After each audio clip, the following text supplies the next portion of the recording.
महाराष्ट्राच्या राजकारणात सध्या फक्त प्रचार नाही तर सुरू आहे डावपेचांची लढाई, रणनीतींची युद्धनीती. महानगरपालिका निवडणुकांच्या रणधुमाळीत प्रत्यक्ष पक्ष आपली ताकद पणाला लावत आहेत. युत्या होत आहेत, युत्या तुटतायत आणि राजकारण पुन्हा एकदा आपला खरा चेहरा दाखवत आहे. पण या सगळ्या गोंगाटात एक नाव, एक कुटुंब आणि एक राजकीय समीकरण सगळ्यांचं लक्ष वेधून घेत आहे. ते म्हणजे पवार कुटुंब. कधी काळी एकत्र असलेले काका पुतणे आज वेगवेगळ्या पक्षात उभे आहेत. अजित पवारांनी राष्ट्रवादी काँग्रेसमध्ये बंड केलं, पक्ष फुटला आणि त्याचबरोबर पवार कुटुंब फुटलं असा संदेश जनतेपर्यंत गेला. मात्र त्यानंतर घडलेल्या घटना या दाव्यावर शंका उपस्थित करतात. बंद दाराआडच्या भेटी, काही महानगरपालिकांमध्ये झालेली अनपेक्षित युती, भाजपसोबत सत्तेत असतानाही देवेंद्र फडणवीस आणि भाजपवर अजित पवारांनी लावलेला टीकेचा सूर, या सगळ्या गोष्टी एकच संकेत देतात की हे वेगळेपण तितकं स्पष्ट नाही जितकं ते दाखवलं जात आहे. खरं तर शरद पवारांचा राजकीय इतिहास पाहिला तर सत्ता टिकवण्यासाठी, योग्य वेळ साधण्यासाठी आणि राजकीय गणित अचूक बसवण्यासाठी त्यांनी नेहमीच धाडसी आणि सोयीचे निर्णय घेतलेले दिसतात. त्यामुळेच आज पवार काका पुतणे वेगळं होणं हे महाराष्ट्राच्या राजकारणातला अनपेक्षित भूकंप होता की आधीपासून आखलेली एक रणनीती. एकीकडे अजित पवार महायुतीत तर दुसरीकडे शरद पवार विरोधात. पण गरज भासली की स्थानिक पातळीवर एकमेकांना पूरक ठरणारी युती हे काय संकेत देतं? भाजप जिथे मजबूत आहे तिथे पवारांची जवळीक वाढतेय का? आणि जिथे भाजप अडचणीत आहे तिथे टीकेचा सूर चढतोय का? म्हणजेच पवार कुटुंब वेगळं होणं हे मतभेदांसाठी होतं की सत्तेच्या भविष्यासाठी? आणि सगळ्यात महत्वाचं म्हणजे ही फूट कायमची आहे का, की योग्य वेळ आली की महाराष्ट्र पुन्हा एकदा पवार कुटुंब एकत्र हे चित्र पाहणार आहे? वेगळं होणं हा काका पुतण्याचा स्कॅम होता का? सगळं जाणून घेऊया त्या व्हिडिओच्या माध्यमातून. नमस्कार, मी प्रथमेश आणि तुम्हाला तर माहिती आहे आपला विषयच भारी आहे. मंडळी, सध्या राज्यात महानगरपालिका निवडणुकीच्या पार्श्वभूमीवर राजकीय घडामोडींना वेग आलाय. मोठ्या नेत्याकडून प्रचार सभा घेऊन शेवटच्या टप्प्यात गेम पाळण्याचा प्रयत्न सर्वच राजकीय नेते करतायत. अशीच पिंपरी चिंचवड महानगरपालिका निवडणुकीच्या पार्श्वभूमीवर झालेली अजित पवारांची सभा केवळ प्रचारापुरती मर्यादित नव्हती. या सभेतून त्यांनी दोन महत्वाचे राजकीय संदेश दिले. एक म्हणजे दोन्ही राष्ट्रवादींमधील संभाव्य जवळीक आणि दुसरा स्थानिक राजकारणातील संघर्ष अधिक तीव्र होणार असल्याचे संकेत. पिंपरी चिंचवड आणि पुणे शहरात तुतारी आणि घड्याळ या दोन्ही चिन्हांखाली एकत्र निवडणूक लढवली जात आहे. हा निर्णय केवळ स्थानिक पातळीवरील तडजोड नसून भविष्यातील व्यापक राजकीय गणिताचा भाग असल्याचे संकेत अजित पवारांच्या वक्तव्यातून मिळतात. मागचं जे काही झालं ते गंगेला मिळालं या वक्तव्यातून त्यांनी पक्षफुटीनंतरच्या संघर्षावर पडदा टाकण्याचा प्रयत्न केलाय. तर याच वेळी अजित पवारांनी शरद पवारांचं योगदान उघडपणे मान्य करत आणि काकांच्या पुण्याईनेच माझं बरं चाललंय असं म्हणत त्यांनी शरद पवारांच्या नेतृत्वाचं कौतुक केलं. हिंजवडी IT पार्कचा उल्लेख करत पुणे आणि परिसराच्या विकासात शरद पवारांची भूमिका अधोरेखित करण्यात आली. हे वक्तव्य केवळ भावनिक नव्हे तर कार्यकर्त्यांमध्ये संभ्रम टाळण्यासाठी आणि एकत्र कामाचा संदेश देण्यासाठी महत्वाचं मानलं जात आहे. सोबतच त्यांनी पिंपरी चिंचवड महानगरपालिकेत भाजपने कोट्यवधी रुपयांचा भ्रष्टाचार केल्याचा गंभीर आरोप देखील केला.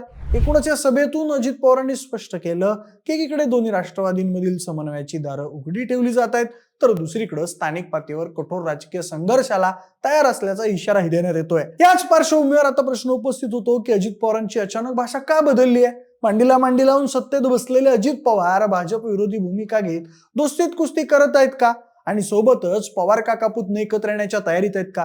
आणि या सगळ्या घडामोडी मागे शरद पवारांचा राजकीय डाव आहे का, असं देखील आता बोललं जात आहे. कारण शरद पवारांच्या राजकीय कारकिर्दीकडे पाहिलं तर त्यांची ओळख केवळ अनुभवी नेते म्हणून नाही तर परिस्थितीनुसार भूमिका बदलणारा आणि सत्तेचं गणित अचूक ओळखणारा नेता अशी आहे. त्यांच्या राजकारणात विचारधारेपेक्षा राजकीय संधी आणि स्वतःची भूमिका केंद्रस्थानी राहिल्याचं अनेक घटनांतून स्पष्ट दिसतं. 1978 मध्ये त्यांनी केलेलं पहिलं बंड हे त्याचं ठळक उदाहरण मानलं जातं.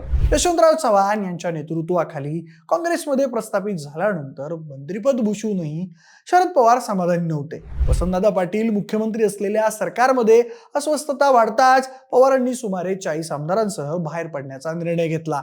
4.5 महिन्यात सरकार कोसळलं आणि शरद पवार मुख्यमंत्री झाले. या घटनेनंतर वसंतदादांच्या पाठीत खंजीर खुपसला अशी टीका झाली आणि ते केवळ भावनिक नव्हे तर राजकीय वास्तवावर आधारित असल्याचं अनेक अभ्यासकांनी नमूद केलं. सोबतच पुलोचं सरकार स्थापन करून 38व्या वर्षी मुख्यमंत्री होणं हा पवारांचा मोठा राजकीय टप्पा होता. पण हे सरकार टिकवण्यासाठी त्यांनी घेतलेले निर्णयही स्थैर्यापेक्षा सत्तेला प्राधान्य देणारे होते. देशातील समीकरणं बदलताच इंदिरा गांधींच्या शिफारशीवरून राष्ट्रपती राजवट लागू झाली आणि पवारांचं सरकार बरखास्त झालं. म्हणजेच सत्तेचा खेळ केंद्रात बदलला की महाराष्ट्रातही पवारांची भूमिका बदलत गेली. 1980 नंतर विरोधात असताना पवारांनी काँग्रेस विरोधी भूमिका घेतली. समाजवादी काँग्रेस अडवण्याचा प्रयत्न केला, बिगर काँग्रेसवादाचा पुरस्कार केला. मात्र काही वर्षातच हे स्पष्ट झालं की महाराष्ट्रात काँग्रेसशिवाय सत्ता मिळवणं अवघड आहे. त्याचवेळी राजीव गांधींच्या नेतृत्वाखाली काँग्रेस पुन्हा बळकट होत होती. परिस्थिती बदलली आणि पवारांची भूमिकाही बदलली. ज्या काँग्रेस विरोधात त्यांनी बंड केलं होतं त्याच काँग्रेसमध्ये परत जाण्याचा निर्णय त्यांनी 1986 मध्ये घेतला. हा निर्णय विचारधारात्मक परिवर्तनापेक्षा राजकीय गरजेतून घेतलेला निर्णय असल्याचं अनेक विश्लेषक मानतात. कारण काँग्रेसला महाराष्ट्रात मजबूत नेतृत्व हवं होतं आणि पवारांना पुन्हा सत्तेचा मार्ग मोकळा दिसत होता. त्याचा परिणाम लगेच दिसून आला. 1988 मध्ये शंकरराव चव्हाण केंद्रात गेल्यानंतर शरद पवार पुन्हा मुख्यमंत्री झाले. म्हणजेच विरोध, बंड, वेगळा पक्ष आणि पुन्हा काँग्रेसमध्ये प्रवेश, या सगळ्या टप्प्यांमध्ये एक गोष्ट समान होती, ती म्हणजे स्वतःला सत्तेच्या केंद्राजवळ ठेवण्याची पवारांची रणनीती. याच कारणामुळे शरद पवारांवर सोयीचं राजकारण करतात, वेळ पाहून भूमिका बदलतात आणि स्वतःच्या राजकीय भविष्यासाठी निर्णय घेतात, अशी टीका कायम होत राहिली आहे.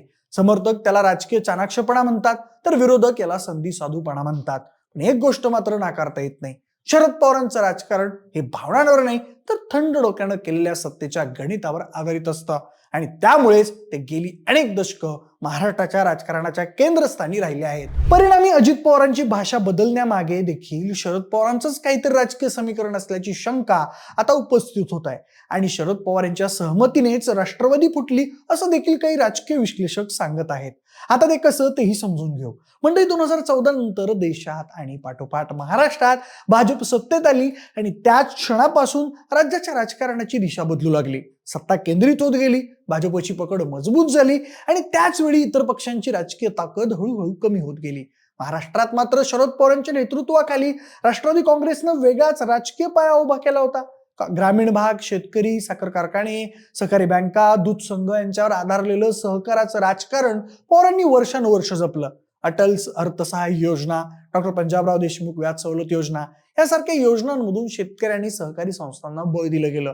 महाराष्ट्र सहकार विकास महामंडळाच्या माध्यमातून प्रशिक्षण आणि भांडवल पुरवलं गेलं आणि त्यामुळेच शरद पवार म्हणजे सहकार असं समीकरण महाराष्ट्रात घट्ट रुजलं होतं.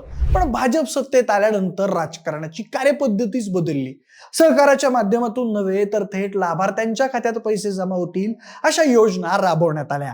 आयुष्यमान भारत, लाडकी बहीण योजना, उज्ज्वला, आवास योजना यासारख्या योजनांमुळे सरकारचा निधी थेट लोकांच्या अकाउंटमध्ये जाऊ लागला. या बदलामुळे सहकाराच्या राजकारणाचं महत्व कमी होत गेलं आणि पवारांचं पारंपरिक राजकीय बळही हळूहळू मागे पडू लागलं. याच पार्श्वभूमीवर शरद पवारांनी सोयीचं आणि वास्तववादी राजकारण केल्याचं चित्र समोर आलं. सत्ता आणि राजकीय अस्तित्व टिकवण्यासाठी अजित पवार भाजपसोबत सत्तेत सहभागी झाले आणि राष्ट्रवादी काँग्रेसमध्ये उघड फूट पडली. मात्र ही फूट कमजोरीपेक्षा रणनीतीचा भाग होती असं अनेक राजकीय विश्लेषक मानतात. एक गट सत्तेत तर दुसरा गट विरोधात ठेवून दोन्ही बाजूंनी ताकद कायम राखण्याचा हा पवारांचाच डाव होता असंही बोललं जात आहे. परिणामी पक्ष फुटला तरी पवार कुटुंबाचं राजकीय वजन कमी झालं नाही, उलट सभागृहात संख्या बळकट झाली. अजित पवारांवर वर्षानुवर्ष होत असलेले आरोप सत्तेत गेल्यानंतर हळूहळू मागे पडले. तपासाचा वेग मंदावला आणि अनेक फाईल्स क्लिअर झाल्याचं चित्र दिसू लागलं. आजच्या घडीला अजित पवारांकडे 41 आमदार आहेत तर शरद पवारांकडे 10 आमदार आहेत. म्हणजेच सत्तेच्या गणितात कोणत्याही बाजूनं पाहिलं तरी पवार हे केंद्रस्थानीच राहिले. मात्र आता चित्र पुन्हा बदलताना दिसत आहे. सत्तेचा लाभ घेतल्यानंतर अजित पवार आणि शरद पवार या दोन्ही काका पुतण्यांनी भाजपचा आणि देवेंद्र फडणवीसांचा राजकीय वापर करून घेतला आणि परिणामी आता अजित पवारांची भाषा बदलली अशी चर्चा राजकीय वर्तुळात सुरू आहे. दरम्यान आता पुन्हा एकदा हे काका पुतणे दोघेही आपापल्या मूळ राजकीय भूमिकांकडे परतण्याच्या तयारीत आहेत असं देखील संकेत मिळत आहेत. हा बदल म्हणजे पवारांच्या राजकारणातील आणखी एक डाव आहे की महाराष्ट्राच्या राजकारणात होणाऱ्या मोठ्या उलटापालटीची सुरुवात आहे, हे येणारा काळच ठरवेल. एकूणच हे चित्र पाहिलं तर पवार कुटुंबाभोवती घडणाऱ्या घडामोडी या अचानक नाहीत. शरद पवारांची संपूर्ण राजकीय कारकीर्द पाहिली तर त्यांनी नेहमीच परिस्थितीचा अंदाज घेऊन निर्णय घेतलेले दिसतात. सत्ता, विरोध, युती, बंड किंवा पुनर्मिलन प्रत्येक टप्प्यावर त्यांनी स्वतःला राजकारणाच्या केंद्रस्थानीच ठेवण्याची रणनीती आखली आहे. 2014 नंतर भाजप सत्तेत आल्यानंतर महाराष्ट्राचं राजकारण बदललं. सहकार अधिष्ठित राजकारणाची पकड सैल झाली आणि थेट लाभार्थी योजनांमुळे पारंपरिक राजकीय समीकरणं ढासळली, पवारांचं राजकारण ब्रेक झालं. अशा परिस्थितीत राष्ट्रवादी काँग्रेसमध्ये झालेली फूट ही केवळ कमजोरी नव्हे तर बदलत्या राजकारणाशी जुळवून घेण्यासाठीचा एक व्यावहारिक निर्णय असल्याचं अनेक विश्लेषक मानतात.